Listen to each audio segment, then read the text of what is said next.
لاکھوں ہیں اگر چھوٹے چھوٹے بڑھ جائیں. یہ میں نے کہا. تو اب اس نے ذرا سا اپنے ذہن میں ایک حساب سا لگایا, رکا وہ تھوڑی دیر, اور پھر میری طرف دیکھ کر ایک دم اس نے سوال کیا کہ یہ سارا پیسہ کہاں سے آتا ہے. یہ جواب جو ہے ہمارے لیے سب سے زیادہ آسان تھا. میں نے جلدی سے کہا من تبرعات الشعب المسلم, عام مسلمان کے چندے سے. یہ میں نے جلدی سے بول دیا.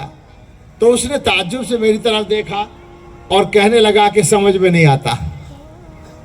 اس نے اپنے ذہن میں ایک خرچ کا اندازہ لگایا اور اس کے بعد اس نے کہا کہ عام مسلمان کے چندے سے یہ ہوتا ہے, یہ بات سمجھ میں نہیں آتی. میں نے جواب میں کہا کہ سمجھ میں تو ہماری بھی نہیں آتا. سچی بات ہے بھائی, کوئی عقل کی بات ہے کہ ایک آدمی محنت سے پیسہ کمائے اور مولی محسن کی جیب میں ڈال دے لا کے کہ تم جیسے چاہے خرچ کر لو. سوچنے کی بات ہے. محتمم صاحب کو لا کر دے دے کہ صاحب آپ کی مرضی جو چاہیں کریں, یہ عقل میں آنے والی بات ہے کیا؟ یہ عقل کی بات نہیں ہے, یہ اللہ تعالیٰ کا قائم کیا ہوا ایک نظام ہے. میں کچھ عرصہ پہلے تک ہمارے علاقے میں مدرسوں کے جلسوں میں چندہ ہوتا ہے نا, آپ نے بھی دیکھا ہوگا. ادھر شاید رواج نہیں ہے, ہمارے یہاں زیادہ چندہ جلسے میں ہوتا ہے بہت سارے مدرسوں کا. ہاں یہاں نہیں ہوتا.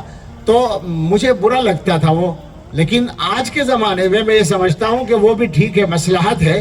دنیا دیکھ لیتی ہے کہ مدرسوں میں پیسہ کیسے آتا ہے, کہاں سے آتا ہے, کس طرح آتا ہے. مدرسے ہمارے کھلی کتاب ہیں. اب آپ ذرا غور کریں, آپ کے لیے اور ہمارے لیے مدرسے کی قیمت کیا ہے. میں آج کل ایک لفظ بولتا ہوں, ایک بات کہتا ہوں کہ میرے پاس وہ الفاظ نہیں ہیں. ذرا یاد رکھیے گا, میں سچ کہہ رہا ہوں یہ بات, اور یہ میری بات بہرحال کچھ نہ کچھ تجربے کی روشنی میں ہے, معلومات کی روشنی میں ہے. دنیا کی جو تھوڑی بہت مجھے معلومات ہیں, دنیا کے حالات کی, دنیا کے رخ کی جو اندازہ ہے, جس رخ پر دنیا لے جائی جا رہی ہے, اور دنیا کی طاقتوں کے جو منصوبے ہیں, اور مسلمانوں کے اپنے جو حالات ہیں, ان سب کی روشنی میں یہ بات کہتا ہوں کہ میرے پاس وہ الفاظ نہیں ہیں کہ میں اپنے مسلمان بھائیوں کو مدرسے کی قیمت سمجھا سکوں. میرے پاس تو نہیں ہے الفاظ. مگر یہ بات کہہ سکتا ہوں کہ آپ جانتے ہوں یا نہ جانتے ہوں, دشمن جانتا ہے, اچھی طرح جانتا ہے.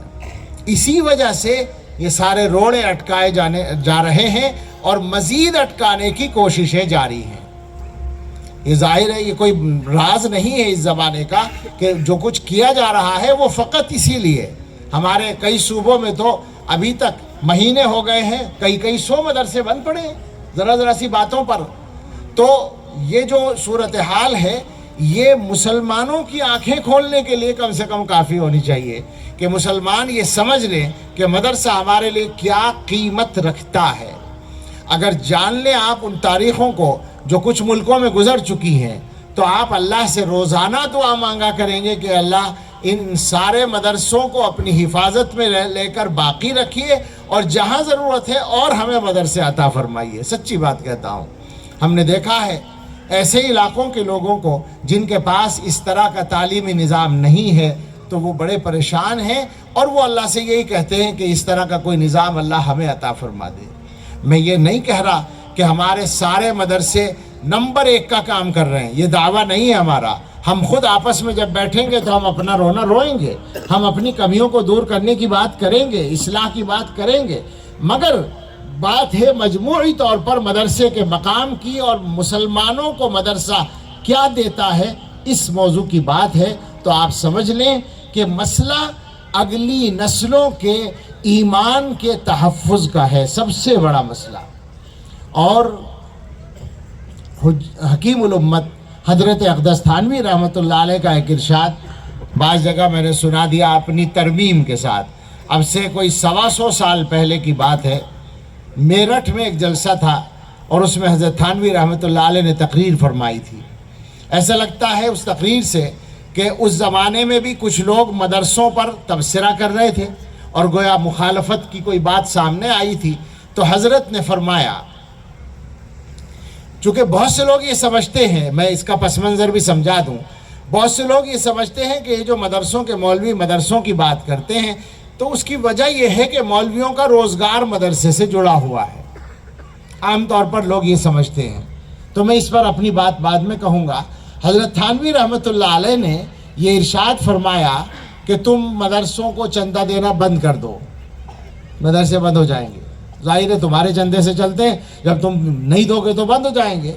اور یہ جو مدرسوں میں پڑھانے والے لوگ ہیں، کوئی آٹے کی دکان کر لے گا، کوئی چاول کی دکان کر لے گا، اور ان کی روزی روٹی کا مسئلہ دکان سے حل ہو جائے گا. مگر تمہارے بچے، تمہاری نسلیں 50 سال میں تمہارے بچے ہندو ہوں گے، یہودی ہوں گے، عیسائی ہوں گے. یہ حضرت نے فرمایا تھا. اتنا ہی بڑا کوئی آدمی ایسی بات کہنے کی ہمت کر سکتا تھا. آج کے زمانے میں اتنا بڑا ہونے کی ضرورت نہیں رہی کہنے کے لیے، چونکہ خطرہ سامنے ہے. آج ہم وہی بات دہراتے ہیں، ذرا سے فرق کے ساتھ کہ اب 50 سال کی نوبت نہیں ہے، اب 5 سال کی بھی گارنٹی نہیں ہے نسلوں کے ایمان پر باقی رہنے کی. اس لیے کہ ایمان سے ہٹانے کے لیے اور بہت سارے ذرائع بھی تو استعمال ہو رہے، اس پر گفتگو کا موقع نہیں ہوا.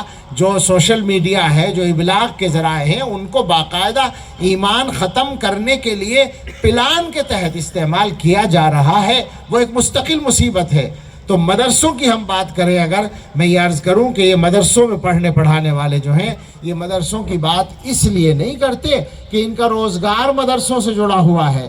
آپ غور کریں، اگر یہ مدرسے والے واقعی مدرسے کی ملازمت نہ کر کے دکان کریں، تجارت کریں یا کوئی اور ملازمت کریں، بالکل سادہ انداز میں بتائیے مدرسے کی تنخواہ سے زیادہ کما لیں گے یا نہیں؟ مدرسوں کی تنخواہ کیا ہے سب کو پتہ ہے. مدرسے کی تنخواہ، میں احسان نہیں جتا رہا ہوں، میں مدرسوں کے خدام کی طرف سے آپ پر احسان نہیں جتا رہا. احسان تو اللہ کا ہم پر آپ سے زیادہ ہے کہ اللہ نے ہمیں اپنے دین کے کام سے لگا رکھا ہے. وہ بات بالکل الگ ہے. اللہ کا دن رات شکر ادا کرتے ہیں، اللہ سے قیامت تک کی اپنی نسلوں کے لیے یہ دعا کرتے ہیں کہ اللہ اس سے لگائے رکھے سب کو. ہماری یہ تمنا ہے، یہ تو ہماری سعادت ہے. آپ کو بات سمجھانے کے لیے